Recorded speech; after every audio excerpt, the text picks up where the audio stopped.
മുണ്ടക്കൈ ചൂരൽമല ദുരന്ത ബാധിതർക്കായി വീട് വെച്ച് നൽകുമെന്ന യൂത്ത് കോൺഗ്രസിന്റെ വാഗ്ദാനം ഇപ്പോഴും പെരുവഴിയിൽ. പ്രഖ്യാപനം നടത്തി 1 വർഷം കഴിഞ്ഞിട്ടും ഒരു വീടിന് പോലും തറക്കല്ലിടാൻ യൂത്ത് കോൺഗ്രസിന് കഴിഞ്ഞില്ല. വിവാദമാകുമ്പോൾ വാർത്താ സമ്മേളനം വിളിച്ച് അടുത്ത മാസം തറക്കല്ലിടുമെന്ന് ആവർത്തിക്കുന്ന നേതൃത്വം പരിഹാസ്യരാവുകയാണ്.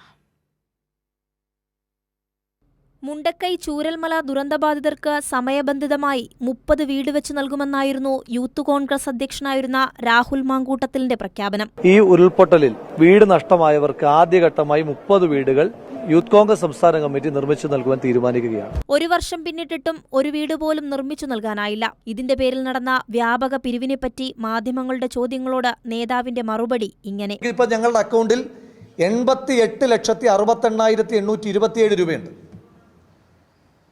88,68,827 രൂപ.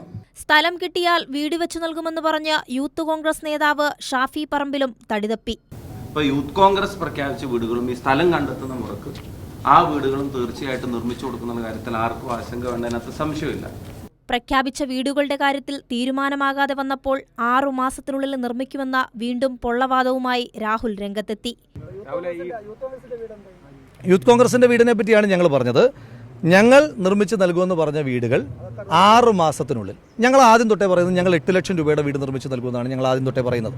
ആ 8 ലക്ഷം രൂപയുടെ വീടുകൾ 6 മാസത്തിനുള്ളിൽ ഞങ്ങൾ നിർമ്മിച്ച് പൂർത്തീകരിച്ച് ആളുകൾ കൊടുക്കും. ബിരിയാണി ചലഞ്ചും പായസ ചലഞ്ചും നടത്തി സോഷ്യൽ മീഡിയയിൽ റീലിറക്കിയ യൂത്ത് കോൺഗ്രസിന് ഒരു വീടിനു പോലും തറക്കല്ലിടാൻ കഴിഞ്ഞില്ല. വീണ്ടും 1 മാസം കൂടി തുടങ്ങുമ്പോൾ വാഗ്ദാനം പെരുവഴിയിലാണ്.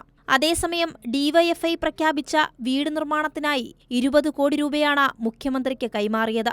News desk, Kairali news.